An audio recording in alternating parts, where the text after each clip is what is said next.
Jesus, amém? Bom é estar neste lugar.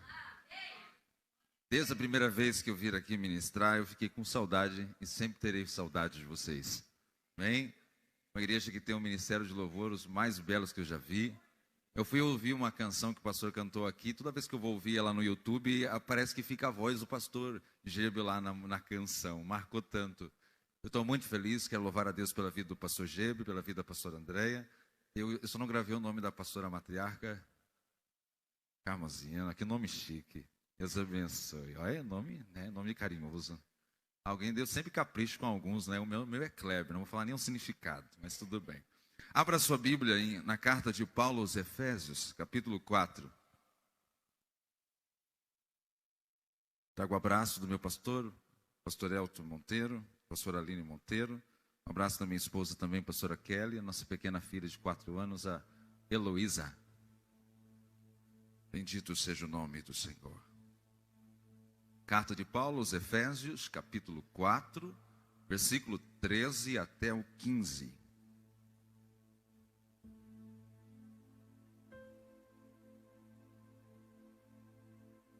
Amém? Até que todos cheguemos à unidade da fé e ao conhecimento experimental do Filho de Deus, a homem perfeito, à medida da estatura completa de Cristo, para que não sejamos, não está nos planos de Deus, não é uma alternativa, para que não sejamos mais meninos inconstantes, levados em roda por todo vento de doutrina, pelo engano dos homens que com astúcia enganam fraudulosamente. Versículo 15. Antes, seguindo a verdade em amor, cresçamos em tudo naquele que é a cabeça da igreja. Feche os seus olhos. Espírito Santo de Deus, Espírito Santo de Deus, eu me rendo aos teus cuidados. Eu me rendo ao teu governo, à tua inspiração. Se o Senhor não fizer ser apenas uma palavra, simplesmente uma conversa, simplesmente um discurso, mas se o Senhor tomar a minha boca, o Senhor usar, Senhor Pai, a minha vida como instrumento, como um profeta, eu creio que haverá vida. Seremos vivificados nesta noite, neste lugar. Pai querido, eu sei que o Senhor tem um propósito, Senhor, e o Senhor pode fazer de novo, Senhor. Vem fazer aquilo que o Senhor fez em Atos dos Apóstolos, na igreja primitiva. Faz de novo, Senhor. Que a mensagem desta noite não é por causa do pregador, mas por causa da tua igreja, o teu rebanho, as tuas ovelhas, o teu povo. Que esta palavra seja como uma sentença. Que esta palavra venha nos instruir, venha nos motivar, venha nos levantar, venha nos movimentar, venha nos mover para o propósito, Senhor. Que esta mensagem fique gravada nos nossos corações, na nossa mente, na nossa memória. Que esse culto entre para os nossos memoriais, ó Pai. Essa é a minha oração, Pai, mas enquanto eu estiver pregando, o Senhor tem toda a liberdade, Senhor, de quebrantar os corações. Pai, as lutas, as circunstâncias, as nossas crises nos levam às vezes a ficar um pouco duro, fechado, resistente. E a gente fica até com dificuldade de cultuar, de adorar, de dar liberdade e sentir a tua presença. Alguém pode estar aqui, mas está pensando no talão, Senhor, Pai, na conta, nos problemas da família, do casamento, nos problemas de saúde. Mas, ó Pai, nós acreditamos que humanamente nós estamos dentro de um templo da igreja, só o Senhor é Deus em Guaíra. Mas nós acreditamos que espiritualmente nós estamos nas regiões celestiais, assentados com Cristo, Pai, diante do Senhor. E nesta noite o Senhor vai falar conosco de um jeito novo, de um jeito peculiar, de um jeito profundo nesta noite. Pai querido, enquanto eu estiver pregando, toda a doença vai sair do corpo daquele que está enfermo. Enquanto eu estiver pregando, toda a cegueira espiritual será removida. Toda distração, eu estou tomando cativa toda distração. Toda mente cauterizada agora seja removida e que haja um quebrantamento para ouvir a mensagem nesta noite. Que seja, Senhor, ó Pai, a tua voz, a tua palavra, o teu querer nesta noite. Aplauda o Senhor, Ele é digno de toda a honra e de toda a glória. Tome seu assento, querido. Olha que interessante. A carta de Paulo à igreja em Éfeso, versículo 13. O capítulo 4 em si, ele vai tratar do ministério, do propósito de Deus de levar a igreja a um nível de maturidade, de perfeição, de grandeza. A gente sabe que perfeitamente perfeito, plenamente pleno, a gente só vai ser no céu. Bom é só o Senhor e perfeito só Ele. Mas Deus é tão bom, Deus é tão maravilhoso, que Ele decide compartilhar conosco e nos dar a esperança de ser transformado a um nível de uma perfeição maior. Pastor, o que isso significa? Eu posso ser melhor do que ontem. Eu posso ir mais além do que os meus pais foram na graça, na fé, no conhecimento, na oração, no ministério. Eu posso ir além dos patriarcas, dos pioneiros, dos heróis da fé. Deus quer e Deus pode, e Deus tem o prazer de me dar uma unção, não apenas dobrada, mas quadruplicada, quintuplicada para a nossa geração. O propósito de Deus é sempre extravagante. O Espírito de Deus, ele é criativo. Ele tem o prazer, a criatividade de fazer coisas novas. E existe uma revelação de Deus específica para cada cidade, para cada denominação, para cada família. O reino de Deus, a palavra de Deus não é algo que você se cansa dela. Não é algo que vai enfadar a sua mente, a sua alma e o seu espírito, não. O reino de Deus, ele é novidade e vida. O reino de Deus é novidade e vida. No capítulo 3, o apóstolo Paulo está preso dentro de uma prisão de Roma. E ele vai conseguir, sabe o que ele vai fazer? Ele vai arrastar o braço de um soldado que está acorrentado num braço dele, vai puxar um outro, um velho carcomido pelo tempo, suas barbas brancas desgrenhadas, seu corpo marcado pelos naufrágios, pela fome, pelas dificuldades, pelos açoites. E ele vai dobrar o joelho dentro da prisão. E ele vai obrigar, de certa forma, porque há um peso de santidade dentro da cadeia. Parece que o céu desceu, parece que os anjos estão, e realmente estão. Aquela prisão nunca mais foi a mesma, até que Paulo entrou dentro daquele lugar. E ele vai puxar aquele soldado, e ele vai dobrar o joelho ali. E ele vai dizer assim para a igreja de Éfeso: por esta causa, eu me coloco de joelho. Por esta causa, eu me prostro de joelho de forma incansável. Paulo vai dizer assim: eu sou prisioneiro de Cristo. O imperador de Roma, ele até pensa que é ele que me prende aqui. O imperador de Roma até pensa, na sua ignorância, na sua arrogância, que a minha vida está na palma da mão dele. Porque o imperador decide quem vive e quem morre. Mas comigo não. Quem decide a hora, o dia e o momento é o Deus que está sentado no alto e sublime trono. A cadeia que Paulo está tem cheiro de morte, tem cheiro de doença.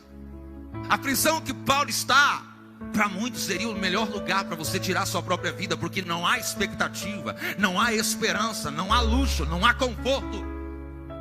Mas Paulo entende que o melhor presente que ele pode dar para a igreja, ainda que em circunstâncias desfavoráveis, é se prostrar de joelho diante daquele que pode mudar sentenças de morte.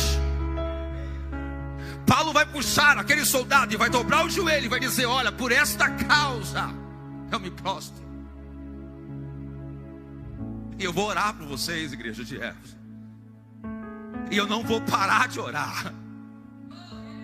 Alguém diria assim: Paulo, você já fez muitas coisas. Provavelmente nenhum outro ser humano na terra vai impactar os continentes como você. Pare de orar um pouco. Você já tem o seu galardão, você já tem a sua parte no serviço do reino. Descansa um pouco. Seu galardão já está conquistado. E Paulo vai dizer: até que todos sejam tomados de toda a plenitude de Deus. Paulo não exerce uma paternidade espiritual egoísta. Não, eu sou o pastor e só eu, depende de mim, por mim, para mim são todas as coisas.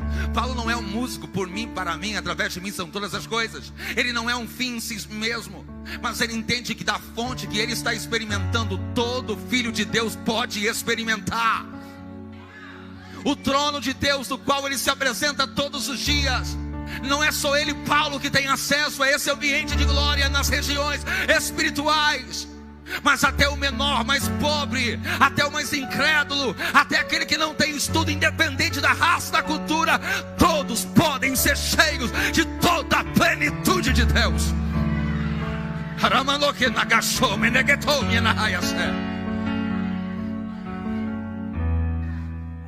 E o velho Paulo, ele clama, ele ora, ele suplica, ele roga, ele geme, ele grita. E a oração de Paulo: Deus, permita que este povo, permita que esta igreja venha conhecer a altura, a largura e a profundidade do teu amor. Que sejam plenos na fé, que sejam plenos no conhecimento, que sejam tomados de toda a sabedoria, que sejam tomados de toda a plenitude de Deus. Não há limites para o conhecimento de Deus. A graça de Deus não é algo que você consegue colocar e reduzir lá dentro de uma caixa de sapato. O conhecimento de Deus, a sabedoria de Deus, você não consegue reduzi-la a uma biblioteca humana. Você não consegue amordaçá-la, amarrá-la em livros. O reino do qual nós experimentamos é um reino vivo. A fonte do qual nós bebemos, ela produz água viva. O próprio Jesus disse: aquele que beber desta água, uma fonte vai brotar, vai jorrar e vai saltar, e vidas serão tocadas e vidas serão marcadas. Eu sou apaixonado pelo ministério de Paulo, porque Paulo, ele segue o exemplo de Jesus. Imagina as coisas extraordinárias que aconteceram no ministério de Jesus. Jesus começou o ministério com 30 anos de idade, porque é a idade sacerdotal na cultura judaica. Ele vai exercer o ministério dele de 3 anos e meio.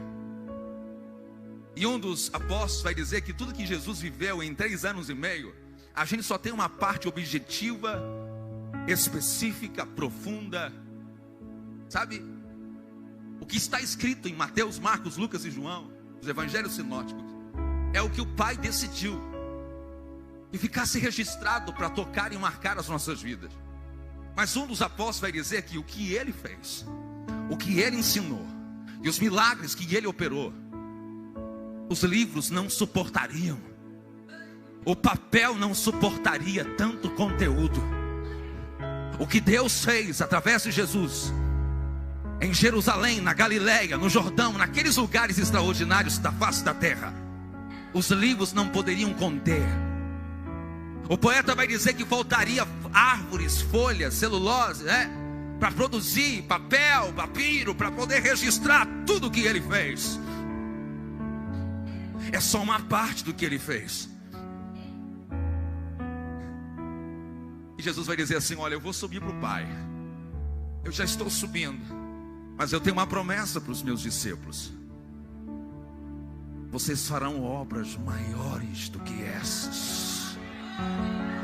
Aquele que crê em mim vai viver e experimentar obras maiores do que essas. Irmão, para comigo e pensa: o que é obra maior do que você abraçar um leproso, fedendo, infeccionado, purulento? Você o abraçar, e quando você tirar as mãos daquela pessoa, desaparecer toda aquela lepra. Você imagina se você não fica maluco? Você fica doido, você vai ficar histérico. O culto não acaba quando essas coisas acontecem. O culto avança à madrugada, porque é um espetáculo, é maravilha de Deus. É algo que deixa a gente de boca aberta, de queixo caído. Só Deus pode fazer essas coisas. E o mais maluco é Deus dividir esse momento, essa experiência com seres mortais, comedor de feijão como eu e você. Imagina agora, você vê uma pessoa com aquelas platinas, com aqueles ferros. você levantar a sua mão e os pinos e os ferros começar a pular da perna da pessoa. Você imagina agora alguém te convidar para você ir num velório, e você chegar num velório e você entender no espírito que aquela pessoa viveu só uma parte da vida dela e que não é a hora dela partir, que Deus tem um propósito com ela. E você, na loucura santa, no mover extraordinário, apontar para o defunto e falar: ó, levanta daí, porque não é a hora de ficar morto. A hora é agora, ressuscita em nome de Jesus. Agora imagina o mais maluco, não é só você fazer isso, porque vai que não acontece, né? O maluco é você fazer isso, dar ordem para o morto ressuscitar e o morto ressuscitar. Uau! Aí Jesus vem dizer para mim: essas coisas que eu estou falando para você aconteceu no ministério de Jesus. Os mortos ressuscitaram, os leprosos foram curados, alguém saiu da sepultura, tiraram a pedra e o homem veio pulando amordaçado. A mulher que sofria de hemorragia, nunca preguei aquele texto, mas é lindo. Muitos anos sofria, tantos problemas Jesus tratou e resolveu. Aí Jesus vem olhar para mim, comedor de feijão em pleno século 21, porque a mesma palavra que foi dirigida aos discípulos é para mim, porque eles não são melhores do que eu, eles são discípulos de Jesus como eu também. Ou a gente não é discípulo de Jesus? Quem é discípulo de Jesus, levanta a mão aí, dá um glória. Então esta promessa está viva, está empregada no meu coração. Jesus vem dizer para mim que eu vou viver um ministério muito mais poderoso do que o dele. É muita bondade de Jesus, é muita bondade de Jesus. Quando a gente pensa nessas coisas, a gente começa a olhar para a gente para de olhar para ele. A gente olha para os nossos defeitos, a gente olha para onde você caiu, o pecado que você já cometeu na vida, e você começa a se reduzir, se aniquilar. Mas esse não é o caminho. Olhai para ele, vós todos os termos da terra, e sereis salvos. É nele que está a esperança da glória. Paulo vai dizer: Cristo em nós é a esperança da glória. Sem Cristo na igreja não tem esperança de glória. Sem Cristo na cidade não há esperança para o futuro da cidade. Sem Cristo nas escolas não há esperança para o futuro das nossas crianças. Sem Cristo nas universidades não há esperança para o futuro dos nossos jovens. Anagacho. Então Paulo vai seguir o ministério de Jesus, o exemplo de Jesus. Sabe qual é a parte mais louca que Paulo vai dizer também? Paulo vai dizer assim: olha que tremendo. Os profetas e justos do Antigo Testamento, pastor. Não, foi Jesus que disse isso. Os profetas e justos do Antigo Testamento desejaram. Olha que tremenda a palavra. Eles desejaram. Sabe por que eles tiveram esse desejo? Porque o Espírito de Deus, na vida devocional deles, revelou para eles coisas do futuro. Clara evidência profética. É Deus mostrar para você coisas que ainda hão de acontecer. E Jesus vai contar que o Espírito de Deus revelou a justos homens, justos e profetas do Antigo Testamento coisas que iriam acontecer nos nossos dias. E o mais tremendo é que Jesus vai dizer assim: olha, eles desejaram ouvir as coisas que vocês estão ouvindo. Desejaram ver e ouvir as coisas que vocês estão vendo e ouvindo nesses dias. Pare para pensar nos personagens da Bíblia.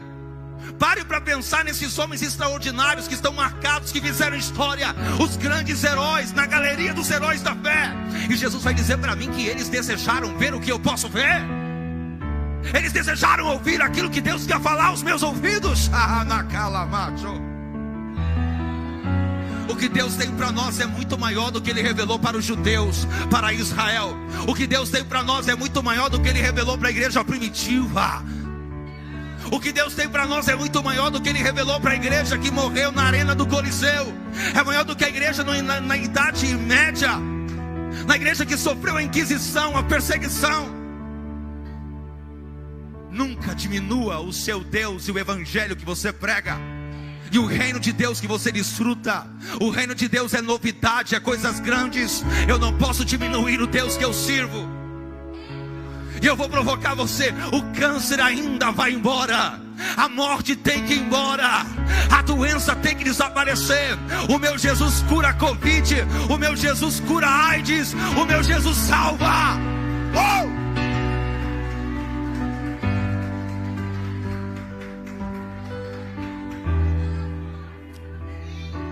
vou te contar um negócio interessante. Eu estava numa cidade, na Aurilândia, na igreja lá, só o Senhor é Deus na vida aí também, junto com o querido pastor Edson. E eu comecei a exercitar o ministério de cura. Eu chamava a pessoa e perguntava assim: qual é o seu problema? É problema na coluna? Eu falei: então faça o que você não podia fazer agora em nome de Jesus. Não, Deus o livre. Não, agora, estou ordenando em nome de Jesus. Se mexe, se mexe. Independente do cabelo branco, porque eu sou muito, sabe, educado. A gente é do sul, vocês são do sul. A gente é muito, sabe, é assim ou não é? Eu sou Catarina. E assim a gente, com todo cuidado, eu falei: não é assim que funciona. Ordem é dar uma ordem. Meu irmão, independente do seu cabelo branco, eu estou falando para você: se mexe e faz o que você não podia fazer. Pastor, eu não posso dobrar a coluna. Então você vai dobrar agora com um menino de 18 anos. E eu comecei a praticar a minha fé. Comecei simplesmente a praticar o que o Evangelho me ensina. Jesus disse que esses sinais seguirão aos que creem. Eu não sou incrédulo, então sinais e prodígios vão me seguir, vão andar na minha sombra. Eu não sou incrédulo e você também não é. Esses sinais seguirão aos que crerem. Quem acredita? Levante a mão, faz barulho. Eu acredito. Coisas maiores do que essas tu verás. Anjos subindo e descendo, fogo no meio do povo, paralítico andando, cego enxergando, gente sendo batizada, até as crianças sendo batizadas com o Espírito. Irmão, eu tava com jovem de manhã, tô me lembrando que eu sou jovem, eu tô animado. Eu com 33 anos, já tô me sentindo já 1000 vezes. Que coisa, né? Olha, escuta. Aí começou a acontecer uns milagres no meu ministério. Aí eu fui para casa, sabe, depois de um dia de uma viagem. Eu fiquei assim, sabe quando você fica muito feliz? Quando Deus começa a te usar, a gente fica meio bobo da corte, sabe? Meu Deus do céu, que ministério lindo, meu Deus do céu. Aí o Senhor me lembrou de uma visão que eu tive quando eu era adolescente na igreja lá em Joinville. Eu era louco por um microfone, meu irmão. O pastor falou que está com um problema, não vou levar não, fica tranquilo. Eu queria tanta oportunidade, pastor, ficava olhando assim, acompanhando o microfone, louco para pegar o microfone na minha infância, na minha adolescência. Ficava assim: revela para o pastor que está dirigindo o culto, que eu estou doido para pegar esse microfone para falar alguma coisa. A vontade de falar no microfone era muito grande. Quase a vontade de pegar o microfone e sair correndo. Eu lembrava: não pode pecar, porque quem rouba é pecador. Eu falei: não pode roubar. Não tinha dinheiro para comprar um microfone. Nesse tempo que eu tinha tanta vontade de pregar, eu estava num culto um dia quietinho. Esse dia eu gazeei a aula, tá? Não quis ir para a escola, não faça isso, meus jovens. Nesse dia eu não queria nem saber de escola. Eu fui para a igreja. Aí estava terminando o culto. Deus levantou os profetas e falou com todo mundo, e comigo não falou nada. Aí eu falei: Senhor, é verdade que o Senhor tem alguma coisa, o Senhor pode fazer? Fala alguma coisa para mim. E naquele dia, eu não sou de ter muita visão, mas naquele dia eu tive uma visão. E eu vi um ginásio lotado. E eu vi eu, magrinho. Já passou 10, 15 anos, continuo magrinho. Eu vi eu magrinho assim, um terno, parecia só uma lista assim, tão magrinho que era. Magrinho, terninho. E eu com o microfone na mão, eu corri em cima de uma arquibancada muito grande. E eu vi aquelas inúmeras muletas em efeito dominó, uma caindo em cima da outra na frente do altar. E eu vi aquelas centenas de cadeiras de rodas vazias. Eu tô de cima assim, sabe, igual um drone assim. Nem tinha drone na época, eu vi igual um drone. Eu via eu louco assim, correndo, mas louco que o Batman, doido assim, animado. Aí eu vi eu subindo nas escadarias assim, ó, e aonde eu soprava e colocava a mão, gente sendo batizada, era a coisa mais louca do mundo. Aí depois do culto, Deus me lembrou dessa visão, que eu nem lembrava direito mais. Aí eu me enchi, falei: meu Deus, acho que é isso que Deus tem para mim. Aí o Espírito Santo falou assim no meu ouvido: Uramacalabachu. Eu mostrei para você quando você era adolescente o que eu vou fazer no seu ministério. Aí o Senhor falou assim: Maia, é que Deus trabalha no caráter da gente, né, para deixar a gente humilde. Aí o Espírito Santo falou assim: ó, mas eu não precisava mostrar para você isso aí, porque isso aí não é só para você. Isso já foi profetizado. Esse é o evangelho que você precisa pregar entre as nações. Eu achei que era só para mim, me esqueci do resto. Eu falei: quem sou eu? O Senhor falou: não, esses sinais seguirão aos que creem. Quando você crê no evangelho que você prega, que você experimenta, os sinais vão acompanhar você. Quando você sair deste lugar e entrar no seu carro, milagres, sinais e prodígios estão sentando, estão entrando com você dentro do carro. Quando você abrir o porta-mala do seu carro, sinais, prodígios e maravilhas estão entrando. Quando você abrir o seu armário, quando você abrir as portas da sua casa, os sinais, prodígios e maravilhas, a promessa de Deus, o seu chamado, a prosperidade de Deus está entrando com você. A herança não vai abandonar o filho. A herança não se apartará da cabeça do coração dos filhos. Ele visitará os pais e os filhos dessa geração. A promessa de Deus é para os nossos dias. É nos últimos dias eu derramarei do meu espírito sobre toda a carne. Haverá visão, haverá profecia, haverá revelação. Levanta a mão e pega. Recebe visão, recebe variedades de língua, recebe revelação, recebe profecia, recebe dons que Deus tem prometido para a nossa geração.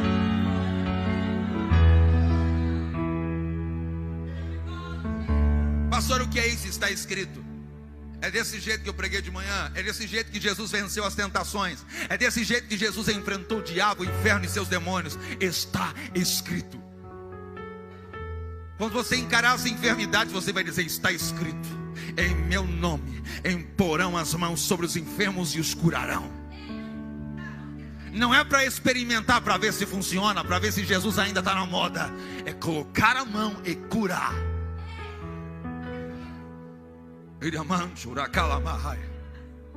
E é tão tremendo que Paulo tem essa mentalidade, sabe, de ir além, de crescer, de evoluir. Ele vai dizer assim: até que todos, diga assim, todos que estão aqui, toda a igreja, todos os ministérios, todas as denominações, o corpo de Cristo espalhado em culturas, raças, idiomas, lugares diferentes, até que todos cheguemos a um lugar, a um nível, a uma realidade que é o plano de Jesus, é a vontade do Pai. Até que todos cheguemos à unidade da fé. Foi dito de manhã, na oração sacerdotal de João capítulo 17, Jesus vai dizer: Pai, o meu desejo na minha oração sacerdotal, assim como eu e o Pai somos um, que eu e o Pai e eles todos, nós juntos, sejamos um. É a matemática de Deus que não dá para explicar. Até que todos cheguemos à unidade da fé. A expressão aqui é unindo-se, até que se perca, até que essa peça de carne, que sempre acompanha alguns restos de ignorância, de fraqueza, de incredulidade, seja deixada toda de lado. É se unir. É se unir. Pastor, o que é isso? Quando você começa a se unir ao corpo de Cristo de uma maneira mais profunda, a santidade do seu irmão vai provocar a sua vida. A santidade do outro vai constranger você e eu nas nossas falhas e delitos. A pureza do outro vai me constranger, até que todo pedaço de carne, até que tudo que nos atrapalha, tudo que nos divide, tudo que nos desorganiza, tudo que nos desorienta, tudo que camufla, tudo que obscurece, tudo aquilo que deixa a nossa visão nebulosa, até que todo esse nevoeiro desapareça e a gente só se enxergue com uma só carne, um só corpo, até que todos cheguemos à unidade da fé. Em cada geração, em cada época, 100 anos, Deus vai levantar grandes evangelistas. Deus vai levantar grandes apóstolos. Deus vai levantar grandes pastores de peso, de referência, de nome. De tempo em tempo, Deus vai levantar grandes profetas que farão parar o sol, a lua, a chuva, profetizarão guerras e tantas coisas, e tudo vai se cumprir. Em geração, Deus vai levantando mestres, grandes mestres Deus está levantando. Mas para este tempo, a última fase da igreja na face da terra, onde ao tocar da trombeta, a eminência do arrebatamento da igreja, o propósito de Deus é não apenas levantar algumas pessoas específicas, mas Ele quer levantar todo o corpo como um exército militante. Meu irmão, há abundância de variedades de dons sendo distribuída nesses dias. você e eu, crente velho de igreja, se a gente não aproveitar, Deus vai colocar as crianças no nosso lugar. Estava eu e minha família numa conferência com o pastor Hernani e Naviraí. E ele começou a falar que nesses dias o Espírito de Deus vai batizar as crianças de colo, as crianças pequeninas. Ele começou a contar de uma igreja que ele estava pregando, e uma família de holandês estava no culto. E não havia alguém para interpretar, mas eles estavam no culto. Até que uma criança no colo da mãe começou a interpretar em holandês para aquela família, e eles choraram enquanto o pregador pregava. E no final eles levantaram a mão e aceitaram a Jesus.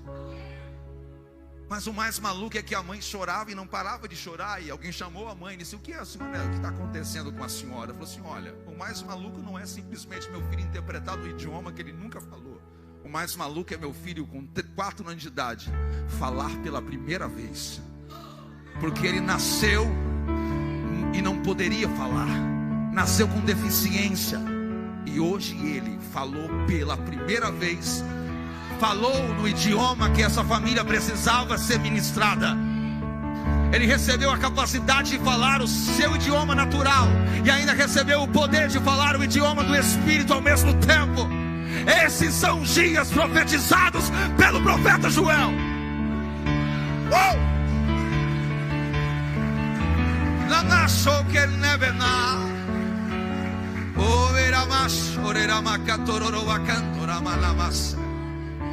Enquanto o pregador está contando isso e outras experiências, a minha filha, a Heloísa, estava com uma lousa digital na mão, brincando. E do nada ela parou de brincar, colocou a lousa na cadeira e ela dobrou o joelho, colocou a mão sobre a cabeça dela. E a gente percebeu, e a minha esposa, a pastora Kelly, falou assim: filho, o que foi? O que está acontecendo? Ela disse assim: mãe, deixa eu orar. Mãe, deixa eu orar. Mas não é simplesmente ela falou não deixa eu orar. O rosto dela estava diferente, porque a minha filha eu conheço. O rosto dela estava brilhando. Havia algo sobrenatural. Enquanto o pregador estava falando que ele vai batizar as crianças, a minha filha do meu lado foi movida por uma ação sobrenatural. Na madrugada passada, antes da gente ir para um outro retiro de adolescente, acho que eram umas 3 horas da manhã, minha filha deitada, estava, foi dormir com a gente lá, criança pequenininha, de vez em quando dorme com a gente. Daí do nada, dormindo, ela se virou assim, falou: mãe, uma árvore vai cair, mas ainda vai produzir fruto. Virou para o outro lado e continuou dormindo. Alguém explica essas coisas? Isso foi profetizado há 2000 anos atrás.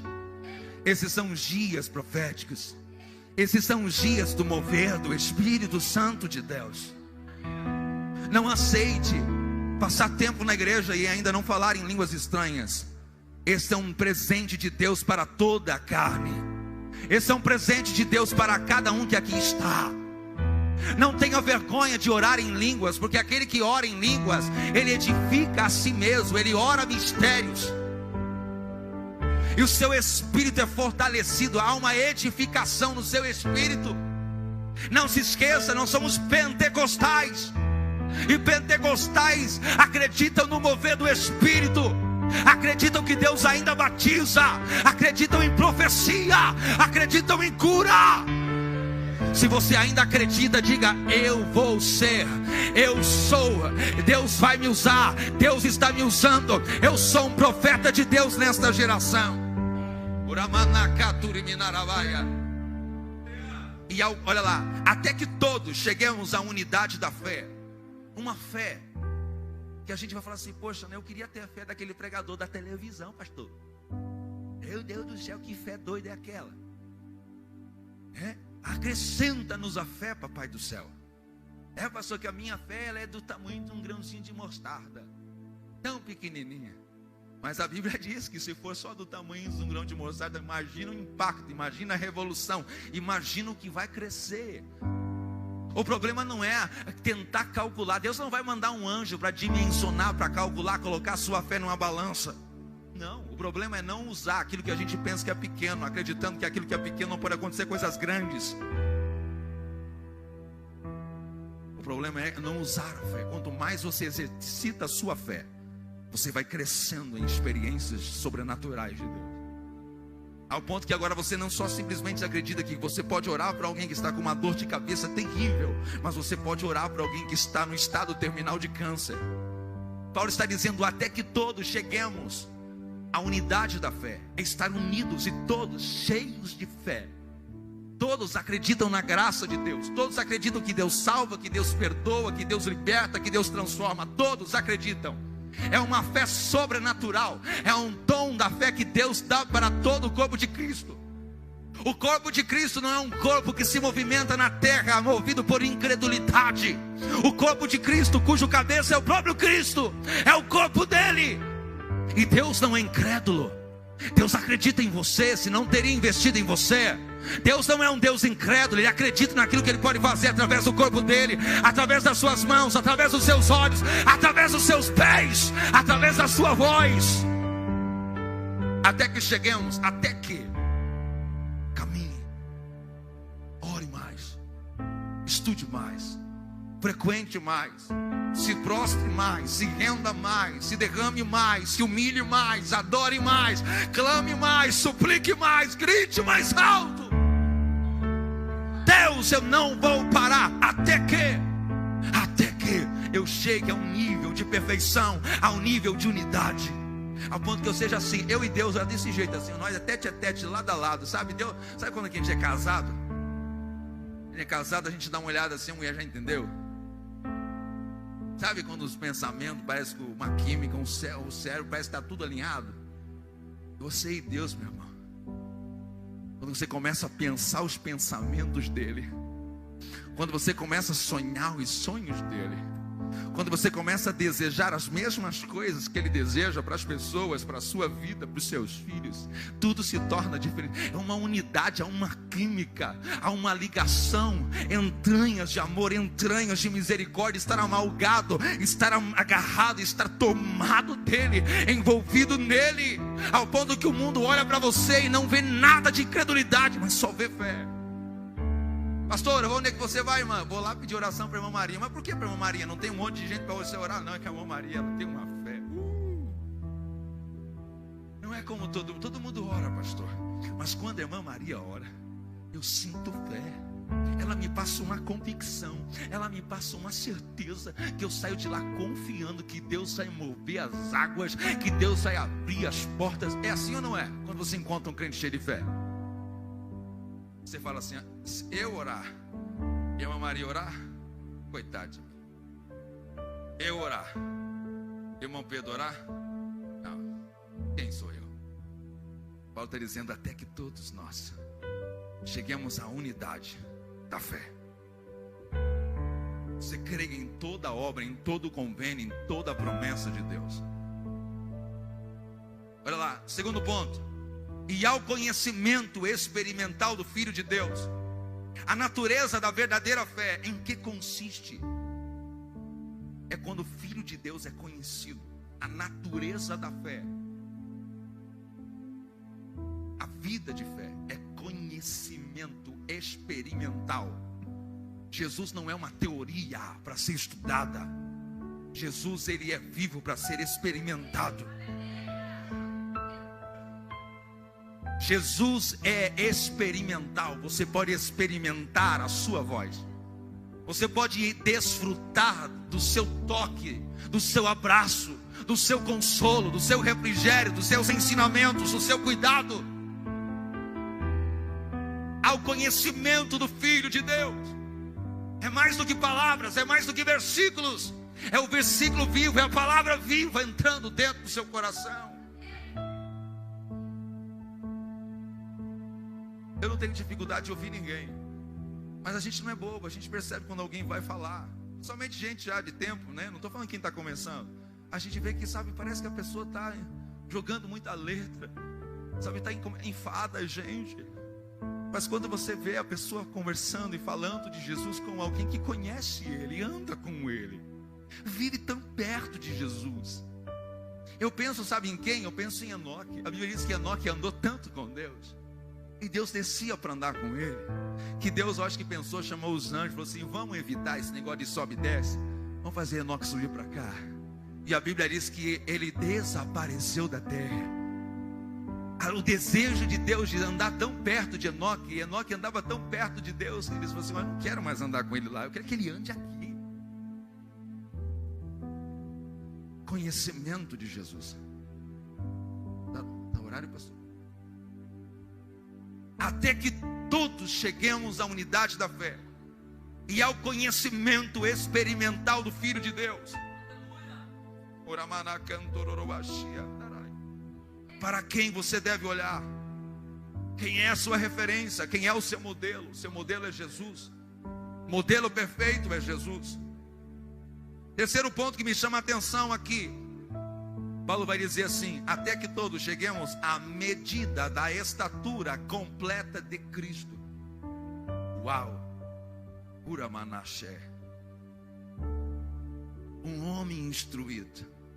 Todo o corpo da igreja totalmente ensinado. Todo o corpo da igreja justificado. Todo o corpo da igreja santificado. Todo o corpo da igreja selado. Todo o corpo da igreja. Não é alguns privilegiados. Não é o xodó. Aquelas pregações que me dá raiva de lembrar. Você é o xodó, alguns xodó. E a gente sentia a última bolachinha do pacote da bolacha traquinha, né? Eu achava, sabe, o último do cocó, do cocó. Mas não vamos usar a palavra que o povo falava. A gente sentia inútil, sentia um coitado. Deus tem alguns privilegiados, alguns xodó. Não, Paulo vai dizer até que todos. Deus quer que todos. Ele não quer que você saia desse culto olhando para algumas pessoas aqui pensando que alguém é mais privilegiado que você. O mesmo sangue foi derramado por ele, mas foi derramado por você também.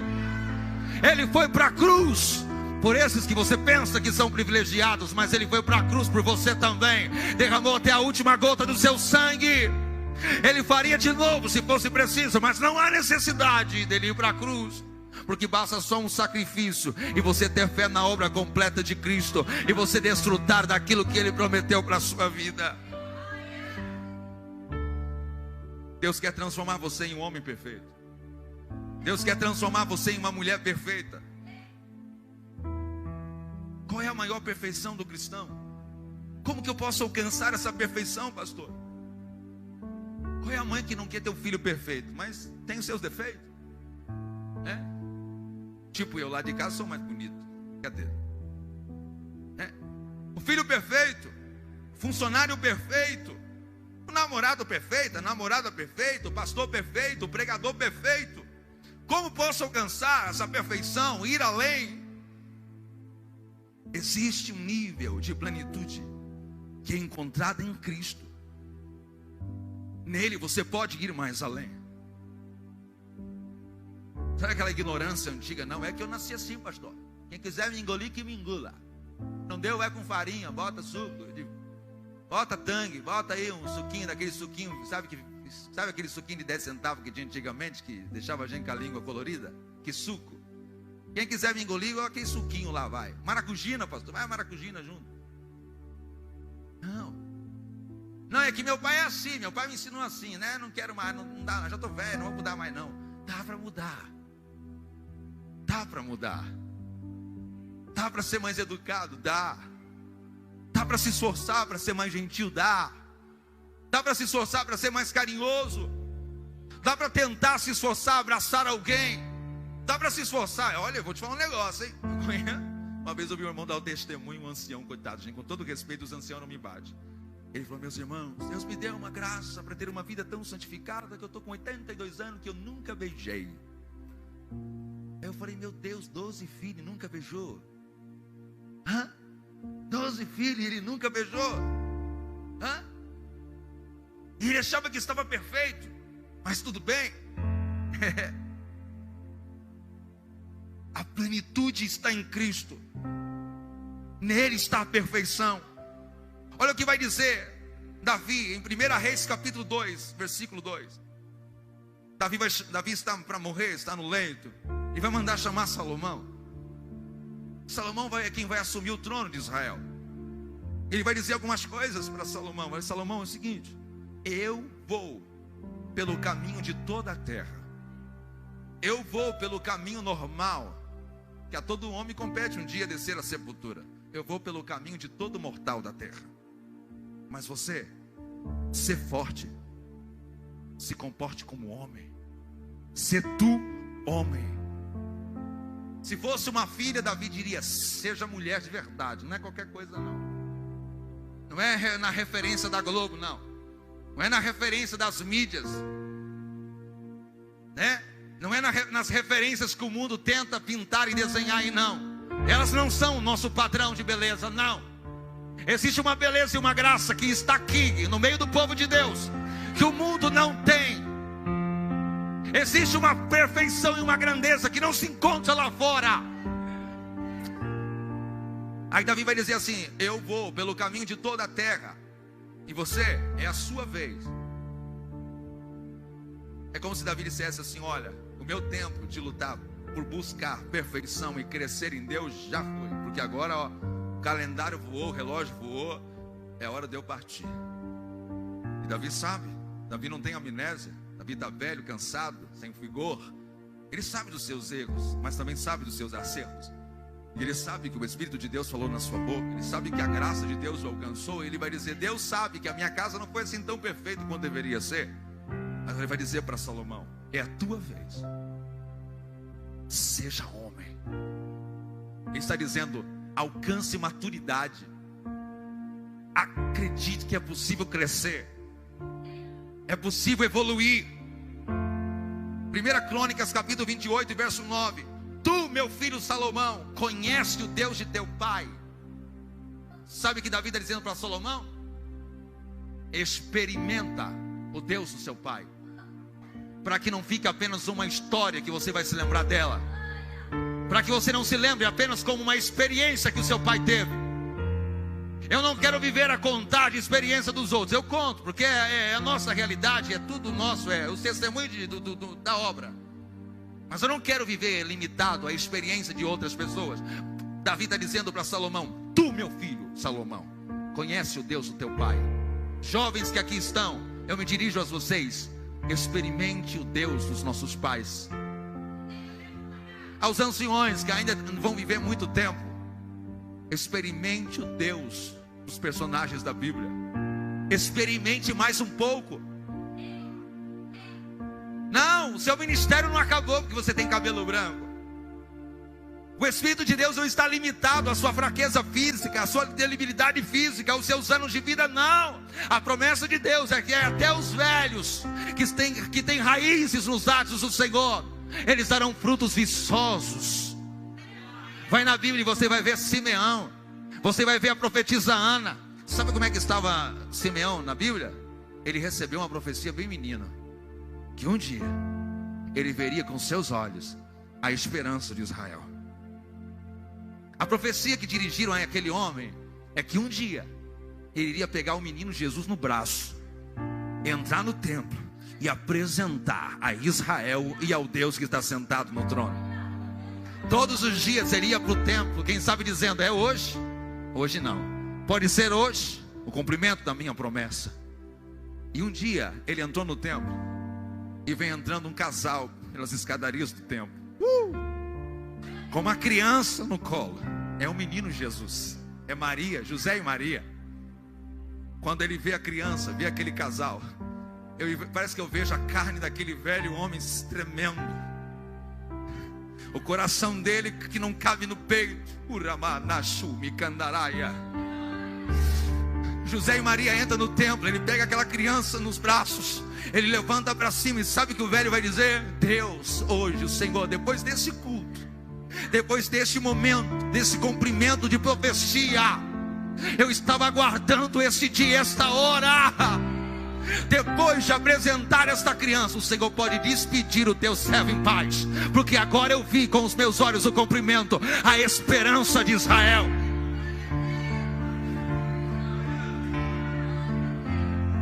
A você, com todo respeito, meu irmão que tem cabelo branco, aos anciões, aos patriarcas, aos pioneiros desta obra, aquele dom que Deus te deu não morreu.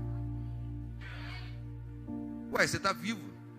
Deus não te recolheu desta terra. Ah, pastor, eu tinha um dom de revelação. Você não tinha, você tem. Pastor, Deus me usava na cura. Não, Deus não usava, Deus continua usando. E a glória do tempo desta casa será maior do que tudo que você já viveu. Hoje você tem mais experiência, você tem mais temor de Deus. É ou não é? Hoje você tem mais graça. Você consegue entender melhor a voz de Deus. Quando você era menino, você era louco, doidinho para ter o dom de profecia. Aí Deus falou, Deus nem falou, sussurrou e o menino corria e profetizava. Agora os anos se passaram, você consegue entender melhor a voz de Deus. E por que parou de profetizar? Se o Espírito de Deus não recolheu as ferramentas que Ele te deu. As ferramentas que Deus te deu é para usar até o último dia, até o último fôlego de vida, até o último batimento do seu coração. Sabe aquela canção deixa queimar, deixa queimar? Você é como uma vela, até que derretimento total. Se não derreteu por completo, tem muita graça, tem muito testemunho, tem muita unção, tem muita revelação, tem muito mistério, tem muita visão.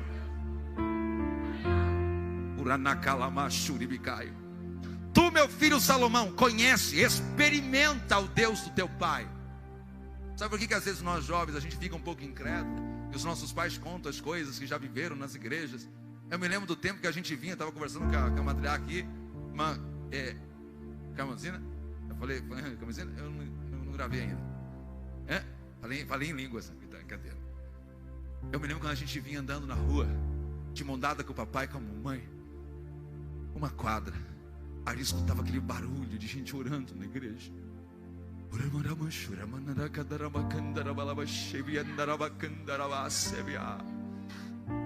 A gente vencia tudo de joelho, tudo da oração. Se chegasse atrasado por causa do trabalho, a gente entrava assim, ó, sabe, para não encostar na irmã de joelho, no irmão de joelho, ó. Até as crianças que a gente fazia assim, ó, com todo cuidado, naqueles bancos duros, sabe? Eita glória! A gente ia para o culto sabendo que Deus ia falar com a gente. Não precisava nenhum profeta vir apontar o dedo. Deus ia falar na pregação, no louvor. A gente vinha em busca da palavra e a gente vinha entregar tudo, adorar tudo.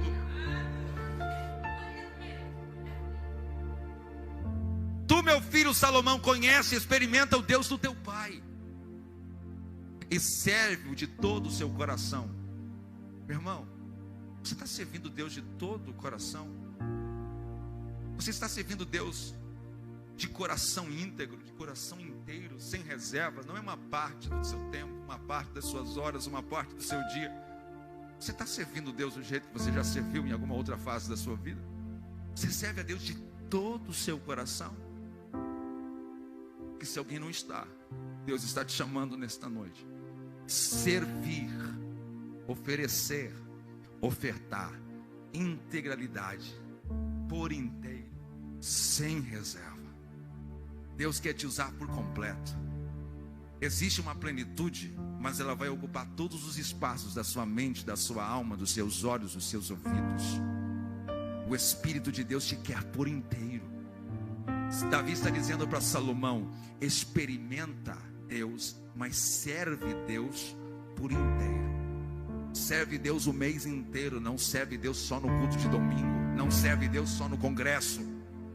Não serve Deus só quando você precisa de uma porta aberta, de um milagre, mas serve a Deus por inteiro. Serve de todo o coração e com a alma voluntária. Você está aqui porque te obrigaram? Todo respeito. Você está aqui porque alguém apontou uma metralhadora para você vir aqui? Você está aqui de alma voluntária. Você pode dizer amém? Você se sente leve, se sente solto na presença de Deus? Porque se há algum peso, algum impedimento, está sendo removido agora. Você está aqui de alma voluntária, uma alma leve, uma alma espontânea. Quando você entra nessa dimensão de alma livre, voluntária, entregue, liberal, meu irmão do céu, Deus te permite sentir as melhores vibrações que o mundo não pode te dar. Ele te permite sentir aquele arrepio, mas não é simplesmente um arrepio. Ele te faz sentir, sabe, aquela presença gloriosa. Emoções, vibrações, sensações sobrenaturais de Deus. Daniel teve uma experiência dessa que não conseguiu ficar em pé. E o anjo disse: fica em pé. Ele disse: como? Não me restou força alguma. Porque a carne dele não conseguia conviver e suportar tamanho peso de glória. Ao ponto que ele vai dizer: se o Senhor não renovar-me fisicamente, eu não consigo ficar em pé. Porque é um impacto sobrenatural com o natural. É isso que Deus tem para os seus dias. toda a carne sentirá o mover do Espírito de Deus. Eu já vou terminar. Ei, porque o Senhor esquadrinha todos os corações. Ele penetra todos os desígnios dos nossos pensamentos. E Davi vai dizer para Salomão: se o buscares, ele se permitirá ser encontrado. Mas se o deixares, ele te rejeitará para sempre. Deus está nos chamando. Deus está nos chamando.